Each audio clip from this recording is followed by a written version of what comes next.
Hello guys, my name is Tanuja Sharma. I'm your chemistry teacher and welcome to CTS. तो आज हम पढ़ने वाले हैं हमारा next topic which is empirical formula. Okay, तो चलिए समझते हैं पहले एम्पिरिकल फॉर्मूला को और फिर हम उसके क्वेश्चंस जो यहाँ पर लिखे हैं. ये मैंने अलग अलग टाइप के क्वेश्चंस लिखे हैं, कुछ एनसीईआरटी के हैं, कुछ कॉम्पिटिशन्स के हैं. ठीक है, तो मर्जअप किए हैं सारे क्वेश्चंस. हर एक टाइप का क्वेश्चन है इसमें, तो कंप्लीट हो जाएगा आपका पूरा का पूरा एम्पिरिकल फॉर्मूला इस लेक्चर में. ओके, चलिए शुरू करते हैं.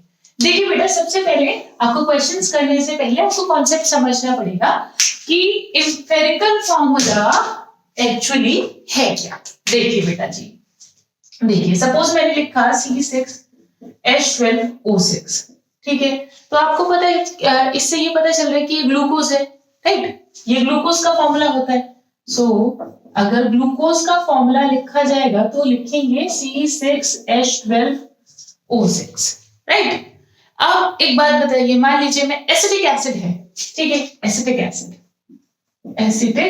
एसिड, उसका फॉर्मूला क्या होगा? CH3COOH, right. अच्छा, अब एक बात ध्यान से सोचिए कि अगर मैं यहां पर देखूं तो इनका रेशो कितना होगा? कार्बन का, हाइड्रोजन का, ऑक्सीजन का रेशो कितना है? बताइए कितना है? CHO यहां पर लिख देंगे. अगर से 6 से काट दूं तो यहां 2 हो जाएगा, राइट. इतना होगा. अच्छा, यहां पर देखिएगा बेटा जी, ये हो गया C2H4O2, राइट. अगर आप इसको आप 2 से डिवाइड कर दो तो कितना हो जाएगा? यहां पर CH2O, राइट. हो गया. अब बेटा जी, एम्पिरिकल फॉर्मूला बिल्कुल यही है. मॉलिक्यूलर फॉर्मूला होता है आपका एग्जैक्ट फॉर्मूला, और एम्पिरिकल फॉर्मूला होता है कि आपका कार्बन, हाइड्रोजन, ऑक्सीजन का कितना रेशियो है. ठीक है, वो रेशियो जो है वो किस में आएगा? वो एम्पिरिकल फॉर्मूला में आएगा. और अगर इस तरह से एग्जैक्ट आपको पता चल जाए तो वो क्या है बेटा जी? आपका मॉलिक्यूलर फॉर्मूला. क्लियर? समझ में आया? डेफिनेशन आपसे कोई नहीं पूछने वाला, बट कॉन्सेप्ट आपको समझ में आना चाहिए. ठीक है, समझ आ गया?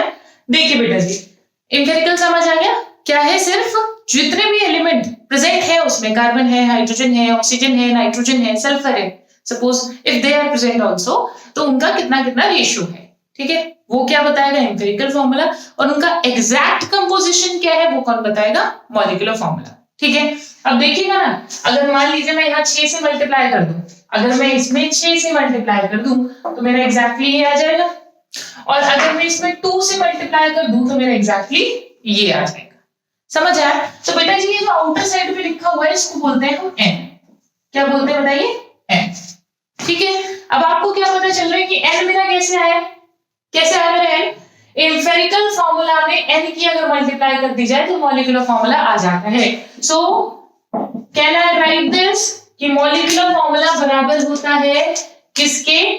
Empirical formula. और यहां पर हमने क्या किया बेटा जी?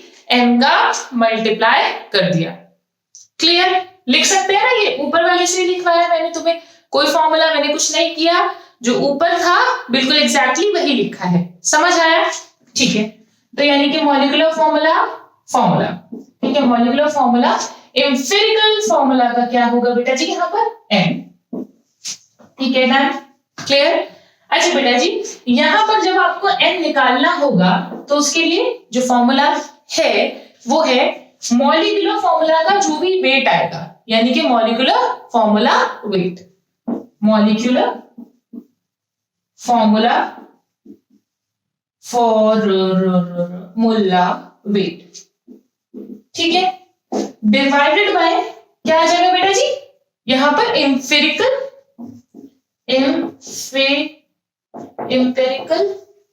Formula wait.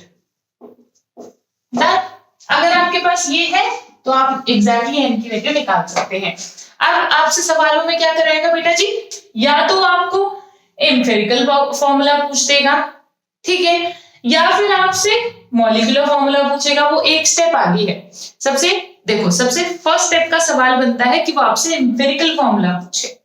ठीक है, वो कैसे निकालते हैं भी समझाते हैं. फिर दूसरी चीज वो आपसे पूछ सकता है मॉलिक्यूलर फॉर्मूला.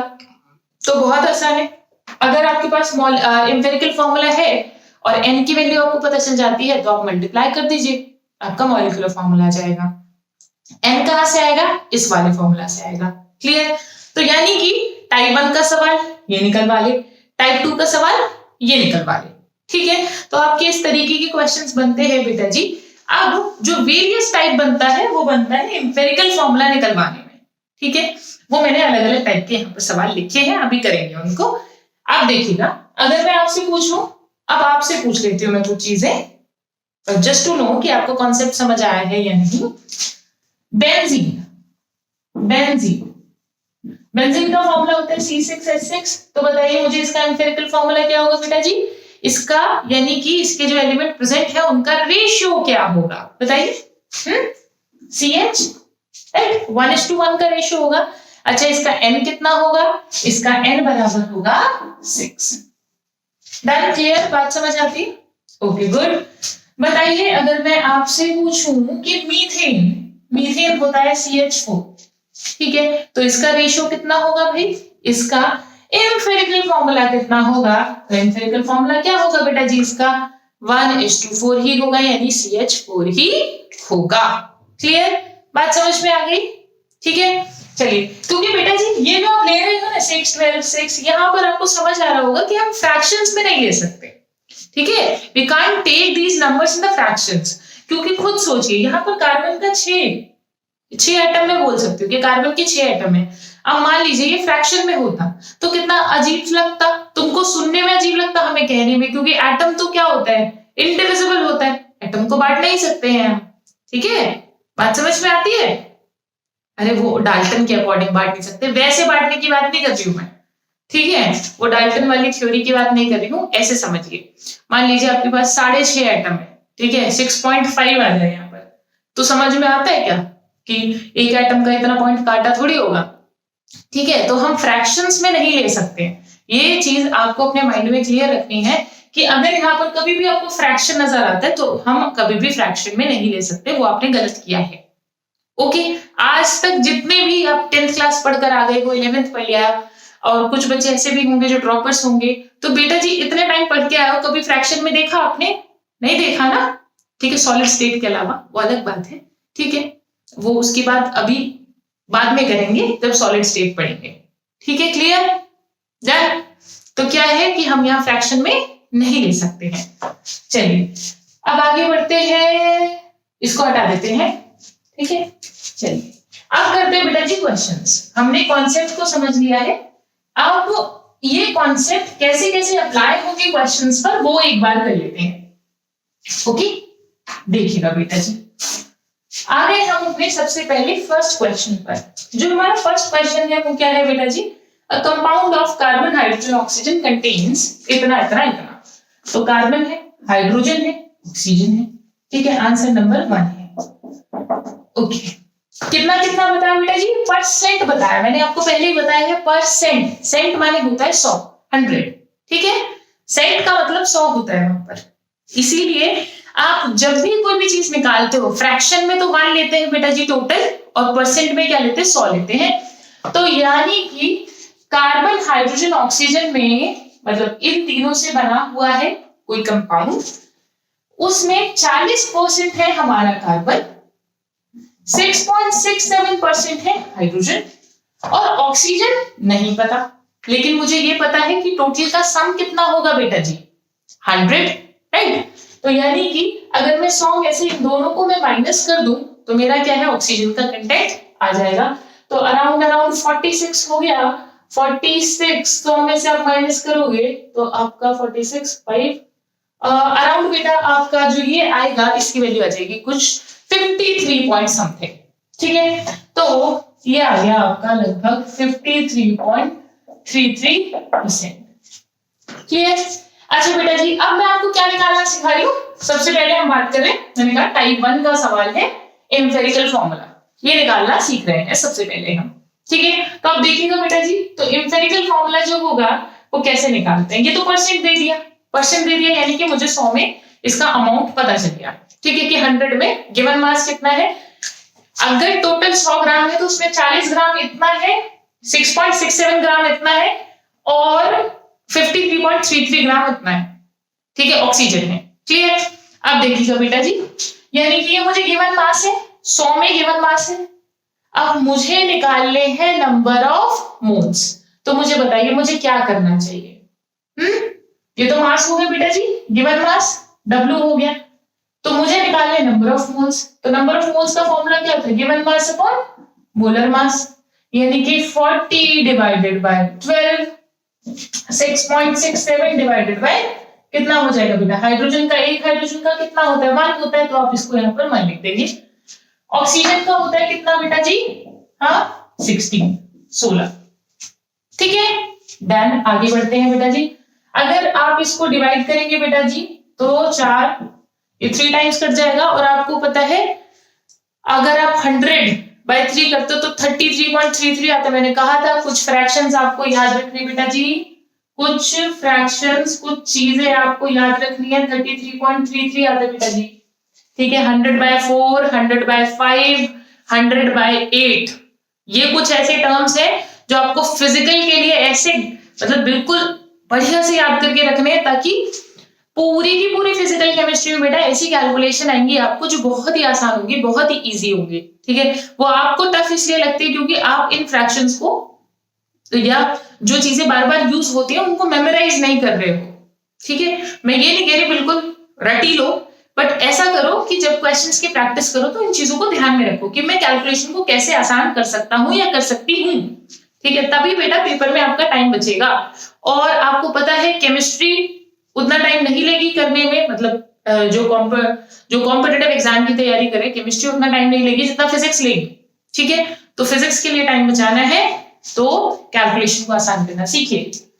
हो गया, तो आपको पता है यहाँ पर 100 ये होगा तो 10 कितना हो जाएगा बेटा? 3.33 आ जाएगा, 3.33 राइट। ठीक है, ये हो गया 6.67। अब देखिए बेटा 16 से जाएगा ये 16, 16 से 32 होती 48। ठीक है, यानी कि ऊपर नहीं जाएगा, 3 से ऊपर नहीं जाएगा, तो ये भी 3 पॉइंट समथिंग आएगा। तो सपोज इतना ही ले लिया मैंने, आपकी मर्जी है, आपके पास टाइम है, बैठे हैं खाली तो करिए पूरी कैलकुलेशन। ठीक है, अदरवाइज इतना कर लेंगे तो बहुत है। ठीक है, चलो अब आगे चलते हैं। अब बेटा जी मैंने क्या कहा था, हम फ्रैक्शन में नहीं ले सकते, हम फ्रैक्शन में नहीं ले सकते। जो इंपेरिकल फॉर्मूला में नजर आता है ना वो आपको वो होते मोल ही है, वो मोल ही होते हैं, नंबर ऑफ मोल्स, लेकिन फ्रैक्शन में नहीं होते ना। क्यों नहीं होते? क्योंकि फ्रैक्शन में हम ले नहीं सकते, we need to change that. ठीक है, तो उसको चेंज करने के लिए क्या करना पड़ेगा मुझे कि फ्रैक्शन को हटाने के लिए जो मिनिमम नंबर है उससे मैं डिवाइड कर दूंगी। ठीक है, to remove fraction, to remove fraction. ठीक है, हम क्या कर रहे हैं बेटा जी? डिवाइड करेंगे, डिवाइड बाय मिनिमम नंबर। इन तीनों में जो भी कम से कम होगा, तो कम से कम बताइए इन तीनों में कौन है? 3.33 right, 3.33 divided by 3.33, 6.67 divided by. अच्छा बेटा जी जो बच्चे कंपटीशन दे रहे हैं उन्हें तो इतना लिखने की जरूरत नहीं है, शुरू में लिख सकते हैं। ठीक है, लेकिन जो बच्चा एनसीईआरटी का एग्जाम देगा बेटा जी, 11th क्लास का एग्जाम देगा, वो ये पूरा टेबुलर फॉर्म में लिखेगा, टेबल के फॉर्म में लिखेगा। ठीक है, यानी कि CHO बिल्कुल जो जैसे मैंने इस तरह से बनाया आपको इस तरीके से टेबल बनाने। ठीक है, तभी आपको मार्क्स मिलेंगे, अदरवाइज आपको पता ही है टीचर मार्क्स काट लेंगी, एक्स्ट्रा शार्प पिट्टी उनको नहीं चाहिए होती है। ठीक है, क्लियर? कोई बिल्कुल आपको ट्रिक वगैरह कुछ दिखाना भी नहीं है कॉपी में कि आपने यूज किया है जब आप एनसीईआरटी का एग्जाम दे रहे हो। ओके, चलिए अब बेटा जी ये आ जाएगा 1, ये आ जाएगा 2, ये आ जाएगा 1। ठीक है, बिल्कुल एग्जैक्ट डिवाइड करने की कोई जरूरत नहीं है। अब आ गया हमारा 1:2:1 का रेशियो आ गया, और मैंने क्या बताया था? Empirical formula is just what? Ratio. ठीक है, तो यानी कि मेरा आंसर कितना आ गया है बेटा जी? कार्बन का 1, हाइड्रोजन के 2, ऑक्सीजन का 1, CH2O मेरा इंपेरिकल फॉर्मूला आ गया। क्लियर हो गई बात? समझ में आ गई? ठीक है, तो इंपेरिकल फॉर्मूला में ये जो लिखे होते हैं they are nothing but number of moles. अब नंबर ऑफ मोल्स आप फर्स्ट क्लास याद करिए बिल्कुल मोल कॉन्सेप्ट की। मैंने कहा था नंबर ऑफ मोल्स कैसे भी निकल पा सकता है, given mass upon molar mass, given volume upon molar volume, और given number of particle divided by Avogadro number. ठीक है, तो अब वो आपसे किसी भी तरीके से निकलवा सकता है। अभी आपने मोल कैसे निकाली, गिवन मास अपॉन मोलर मास करके, एनसीईआरटी में तो देता ही इतना है, लेकिन कभी वो आपसे देखिएगा बेटा जी नंबर ऑफ एटम्स देकर भी करवा सकता है, तो तब कंफ्यूज ना हो कि हमने तो पढ़े ही नहीं है, हम ये कैसे करेंगे सवाल, ठीक है। So don't worry about that, कुछ नहीं करना, जैसे नंबर ऑफ मोल्स आप निकालते हो बिल्कुल एग्जैक्टली वैसे निकालने, करते हैं ये सवाल भी, ठीक है। अब चलते हैं बेटा जी हम अपने नेक्स्ट क्वेश्चन की तरफ, ठीक है। चलिए अब क्या करवा रहा है बेटा जी, एम्पिरिकल फॉर्मूला निकलवा रहा है, मोलर मास उसने गिवन है, ठीक है, और ये सारा डेटा है हमारे पास में। चलिए चलते हैं आगे बढ़ते हैं, इसको हटा दें। बेटा जी जो बच्चों को ये समझ में आया है वो नेक्स्ट क्वेश्चन को ट्राई कर सकते हैं, खुद ट्राई कर लो बेटा। मैं इतने आगे चलते हैं बेटा जी। और हाँ बेटा अगर आपको ये कंटेंट अच्छा लगता है तो प्लीज अपने दोस्तों के साथ शेयर करिए इसको, ठीक है, थैंक यू। आगे चलते हैं। कंपाउंड कंटेन इतना कार्बन, ठीक है, इतना हाइड्रोजन है, ठीक है, इतना कार्बन है और इतना क्या है क्लोरीन है। तो यानी कि मेरे पास क्या है बेटा जी, क्वेश्चन नंबर 2 में कार्बन है, हाइड्रोजन है और क्लोरीन है। बेटा जी ये आपका एनसीईआरटी का सवाल है, ठीक है, वहां से लिया गया है ये क्वेश्चन। कार्बन है 24.27%, ठीक है, हाइड्रोजन है 0.407, ये है 71.65%। मैंने कहा था परसेंट में क्या होता है बेटा जी, 100 ग्राम में आपको क्या दिया हुआ है, टोटल दिया हुआ है कि कौन कितना प्रेजेंट है, ठीक है, हाँ इतना ग्राम, ठीक है, 71, हाँ टोटल बैठ है 100। अच्छा देखिए बेटा जी अब आपको मोल्स निकालने, तो नंबर ऑफ मोल्स कैसे निकालेंगे, इसको आप गिवन मास ले लीजिए डिवाइडेड बाय मोलर मास, यानी कि 24.27 divided by 12, 4.07 divided by 1, 71.65 divided by 2, ठीक है, सॉरी 35, ठीक है, 35.5 क्लोरीन का मास होता है 35.5, ओके। अब इसको करेंगे बेटा जी आपको यहाँ 2 आ जाएगा, यहाँ अराउंड 4 आ जाएगा और यहाँ कितना आ जाएगा 2 आ जाएगा, ठीक है। देन अच्छा बेटा इतना आ गया। अब अगर मैं कहूं तो एम्पिरिकल फॉर्मूला क्या होगा इसका, इसका एम्पिरिकल आप काट देंगे, मैंने कहा था देखिए मिनिमम से आपको डिवाइड करना जरूरी है क्योंकि रेशो पूछा जाता है और रेशो क्या होता है बेटा जी, मिनिमम लिया जाता है। तो अब जब आप इसको डिवाइड करेंगे 2 से तो ये आ जाएगा, तो यानी कि आपके पास क्या आ गया CH2Cl, ये आ गया, ठीक है, CH2Cl। ये क्या आ गया बेटा जी, इसका एम्पिरिकल फॉर्मूला आ गया, एम्पिरिकल फॉर्मूला आ गया। अब देखिए बेटा जी वो पूछ रहा है इसका मोलर मास इतना है, what is it's empirical formula, ठीक है बेटा। मॉलिक्यूलर फॉर्मूला निकालते हैं अब आगे, एम्पिरिकल तो निकल चुका हमारा, मॉलिक्यूलर निकालते हैं। देखिए मोलर मास मुझे इसका गिवन है कितना 98.96, ठीक है। अब आपको याद होगा अगर तो बेटा जी यहाँ ना एम्पिरिकल और मोलर मॉलिक्यूलर दोनों निकालते हैं फॉर्मूला, ठीक है, दोनों लिख लीजिए, ये दोनों निकालने हैं। तो एम्पिरिकल एक काम हो गया अब आपका। अब देखिए बेटा जी जब भी आपसे मॉलिक्यूलर फॉर्मूला वो पूछेगा आगे तो वो हमेशा आपको कोई एक चीज यहाँ पर गिवन होगा, ठीक है, मोलर मास हमेशा वो देगा या वो डायरेक्टली एन की वैल्यू देगा, ठीक है, बट इट्स हाईली अनलाइकली कि वो एन की वैल्यू दे क्योंकि वो खुद चाहता है कि आप काम करें, ठीक है, कैलकुलेशन खुद करें।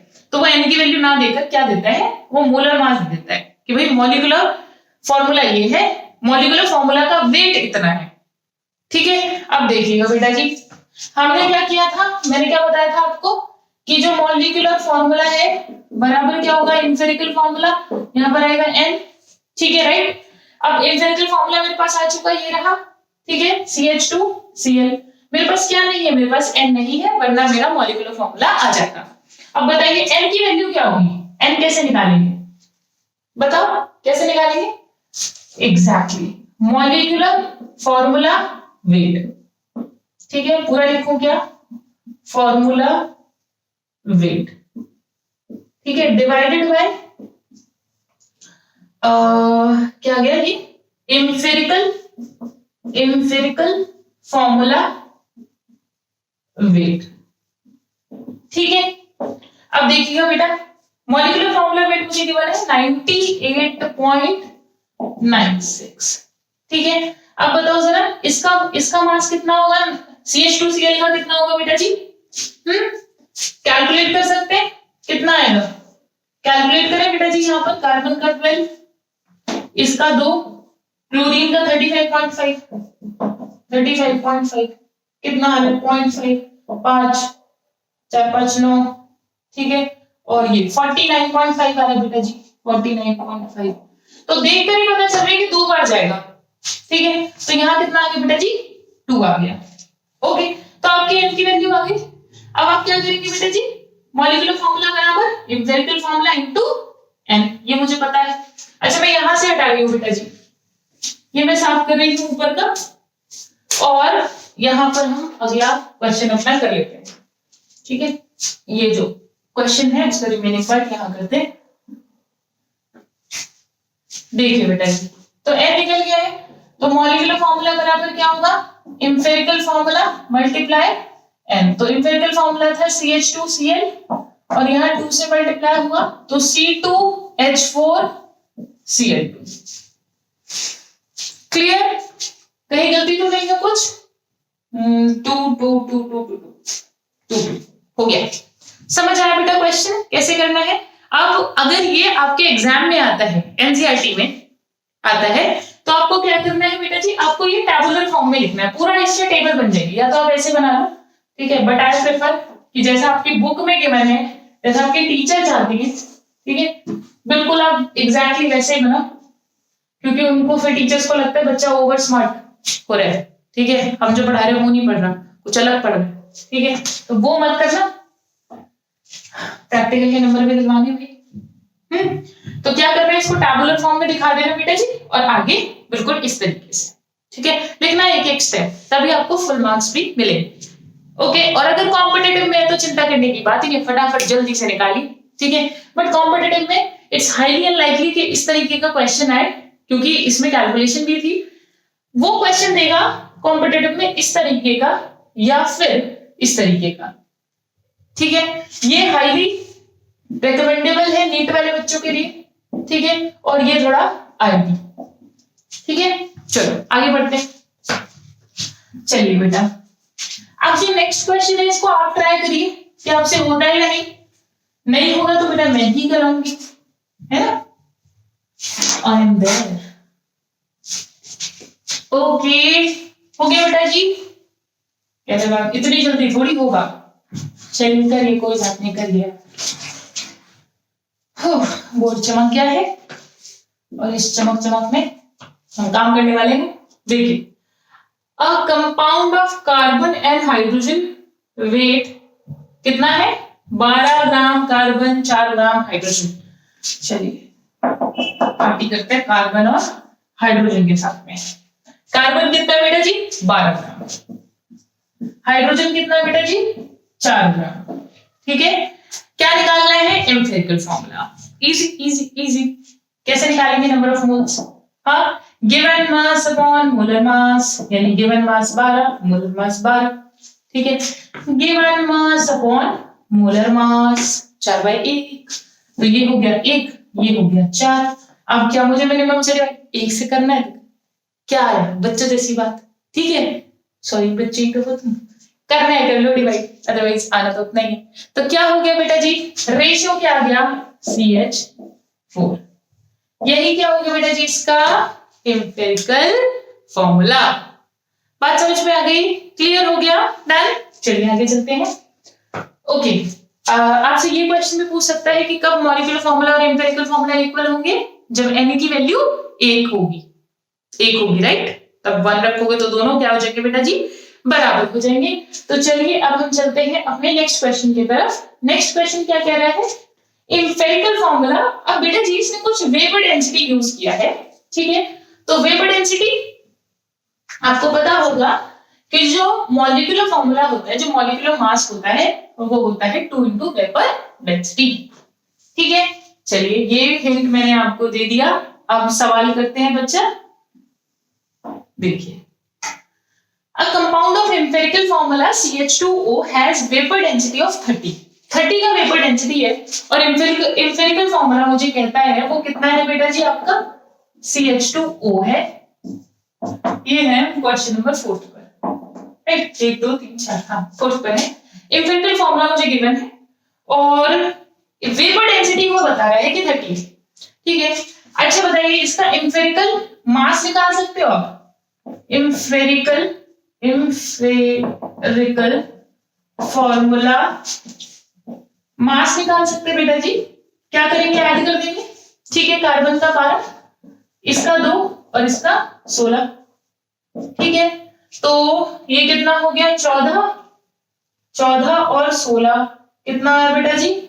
4 6 12, 4 4 8 और 2 10, नहीं 30 आ गया, ठीक है। 30 आ गया। अब देखिए, ये तो आ गया मेरा एम्पिरिकल फॉर्मूला मास। अब उसने क्या कहा बेटा जी? वेपर डेंसिटी इतनी है। तो मैंने क्या बताया था आपको कि जो मॉलिक्यूलर मास है वो बराबर होता है 2 इंटू वेपर डेंसिटी, ठीक है। तो कितना हो गया बेटा? 2 इंटू 30 यानी 60। वेपर डेंसिटी 30 मुझे गिवन है, राइट? अब देखिए बेटा जी, फॉर्मूला मास आपके पास है, एम्पिरिकल फॉर्मूला मास आपके पास है, ठीक है। तो आप n निकाल दो बेटा जी। n बराबर कितना होगा? n बराबर कितना होगा भाई? This divided by this, right? अगर किसी को याद नहीं आता है तो आप इसको लिखकर भी रख सकते हैं। अगर कभी भी कंफ्यूजन हो बेटा जी तो उसके लिए आप इसको याद रखिए कि एम्पिरिकल फॉर्मूला तो सिर्फ रेशियो है, उसमें आप n का मल्टीप्लाई करो तो वो क्या है? मॉलिक्यूलर फॉर्मूला है। क्लियर? डन। तो n बराबर क्या होगा बेटा जी? होगा 60/30 यानी 2। क्लियर? अब यहां आ गई इसकी वैल्यू 2, तो ये हो गया CH2O multiply by 2, that means C2H4O2। Done. समझ में आया? बताओ क्वेश्चन क्लियर हो गया? Very good, very good. आगे बढ़ते हैं बेटा जी, इसको हटा दें। लास्ट क्वेश्चन आप खुद करोगे,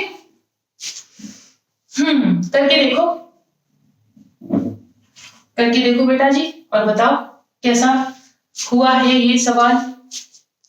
अब तो हो जाएगा। अब तो मैंने हिंट भी पूरा दिया था तुम्हें कि रेशो कुछ नहीं है, क्या है? मोल्स ही है, इससे ऊपर कुछ नहीं है। अब वो आपसे कुछ भी दे दे, ग्राम्स में दे दे, नंबर ऑफ एटम्स में दे दे, नंबर ऑफ मॉलिक्यूल्स में दे दे, चाहे लीटर्स में दे दे, आपको मोल फाइंड आउट करने हैं, ठीक है। और मोल कैसे निकालते हैं वो फर्स्ट क्लास में बिल्कुल जिस तरीके से मैंने बताया था, 4 फॉर्मूले याद रखो, इक्विवेलेंट रखो, सवाल हमेशा हो जाएगा, ठीक है। ओके, अब आते हैं बेटा जी इस क्वेश्चन की तरफ। फास्फोरस है कंबाइंड विद ऑक्सीजन, तो लिख देते हैं कौन कौन है बेटा जी। हमारे पास हमारा फास्फोरस है और हमारे पास हमारा ऑक्सीजन है। फास्फोरस कितना है बेटा जी? इतना एटम्स है, यानी कि 6 × 10⁻23 एटम्स, राइट। अब मैंने बच्चों को जब क्लास में क्वेश्चन दिया था बेटा जी, तो मतलब उन्होंने बेहद आई थिंक 5-7 मिनट ले लिए थे, और जब बच्चों की कॉपी में चेक किया तो वो लोग क्या करते, वो कैलकुलेट कर रहे थे नंबर ऑफ मोल्स, ठीक है। अभी बताती हूँ कैसे। यहां हो गया 15 × 23 एटम्स, ठीक है। अब देखो, मुझे क्या पता है? मुझे ये पता है कि बच्चों का दिमाग कैसे चलता है। इतना टाइम हुआ पढ़ाते पढ़ाते तो पता चल जाता है कि हाँ बच्चा सबसे पहले क्या करेगा। लेकिन बेटा जी आप देखो बच्चों का दिमाग, मैं बताती हूँ। सबसे पहले मैंने क्या कहा? Number of moles. तो फटाफट क्या बच्चे करने लग जाते हैं कि अच्छा ये नंबर, इतने नंबर ऑफ एटम्स है, डिवाइड करेंगे एवोगाड्रो नंबर से, तो इसका तो फटाफट 1 आ जाएगा, फिर इसको डिवाइड करेंगे, ठीक है। पर आप ये भी तो सोचिए, जब आप इसको डिवाइड करोगे 6 से तो ये 15/6 बन जाएगा, ठीक है, और वहां पर 1 बन जाएगा, ठीक है। थोड़ी परेशानी हो रही है ना? तो आप एक बात बताओ मुझे, फिर आप क्या करोगे? आप इसको इसमें दोबारा इसको फ्रैक्शन इसको हटाओगे। कुछ बच्चे ऐसे थे जो इसी को कैलकुलेट करने लग गए थे कि ये कितना है, फिर मिनिमम से डिवाइड करेंगे, ठीक है। तो वो सब नहीं करना, तुम्हें ये देखना है कि कैसे कैलकुलेशन आसान हो रही है, इजी हो रही है। करने को हर बच्चे ने किया था, सबने किया था, लेकिन कुछ ने टाइम लगा के किया था, कुछ ने जल्दी किया था। कोई सवाल 2 मिनट में हो रहा है, किसी का 5 मिनट में हो रहा है। तो बेटा सवाल तो दोनों कर पा रहे बच्चे, लेकिन परेशानी कहाँ है? अप्रोच में परेशानी है। ठीक है, कि अगर हर सवाल को आप इतने ही लॉन्ग अप्रोच से करोगे तो फिर आपका जो टाइम है, जो टाइम अलॉटेड होता है पेपर के लिए, वो आपको कम पड़ जाएगा। ठीक है, तो आपको क्या करना है मैं बताती हूँ। ऐसे ऐसे कोई हरकत नहीं करनी। आप मुझे एक सिंपल सी बात बताओ, अगर मुझे नंबर ऑफ मोल्स निकालने तो मैं क्या करूं? मैं इसको डिवाइड करा दूं किससे? इससे। ठीक है, 15 इंटू 6 इंटू 10⁻23, राइट। अब मुझे एक बात बताओ, ये दोनों सेम ही है, इस तरफ सेम ही है, तो ये कट जाएगा ना पूरा, ये इससे कट जाएगा, ये इससे कट जाएगा। भाई रेशो का फायदा क्या हो? रेशो में आप ऐसे ही तो काटते हो। ठीक है, तो यानी कि ये सब कट गया तो मेरे पास क्या बचा? 6:15 बच गया। ठीक है, अब 3 से काट दो। ठीक है, अब 3 के टेबल में जब काटोगे बेटा जी तो ये आ जाएगा 2, ये आ जाएगा 3। ठीक है, एक मिनट को, 3 दूनी 6, 3 5 6 5। ठीक है, डन। चलिए इतना आ गया, अब कुछ नहीं करना, अब आ गया सिंपलेस्ट हो गया। अभी इससे ज्यादा काटोगे तो फ्रैक्शन में आ जाएगा। ठीक है, तो फ्रैक्शन में लाना नहीं होता, तो क्या हो गया बेटा जी? आप लिख देंगे यहाँ पर फास्फोरस कितना? 2, ऑक्सीजन कितना? 5। ठीक है, तो फास्फोरस पेंटॉक्साइड आ गया आपके पास में। ठीक है, डन। समझ में आया? Okay, very good. I hope आपको आज की क्लास अच्छे से समझ आई होगी। और बेटा जी अगर कोई क्वेश्चन है तो यू कैन मेल मी और you can tell me in the comment section. And मैंने सारे के सारे जितने भी टाइप हैं बेटा जी, वो सारे टाइप इस इन एम्पिरिकल फॉर्मूलाज पर जो क्वेश्चन बनते हैं वो मैंने कंप्लीट कर दिए हैं, कॉम्पिटिटिव प्लस एनसीईआरटी दोनों। तो आप इनको करिए, क्वेश्चंस की प्रैक्टिस करिए, नहीं आता तो पूछिए। और बेटा जी, और अगर आपको कंटेंट पसंद आता है, आपको ये चैनल पसंद आता है, तो प्लीज इसको अपने दोस्तों के साथ शेयर करिए। And thank you. और अब मैं मिलूंगी आपसे अगले लेक्चर में। पढ़ते रहिए, आगे बढ़ते रहिए और बहुत बहुत बहुत ज्यादा खुश रहिए। बाय।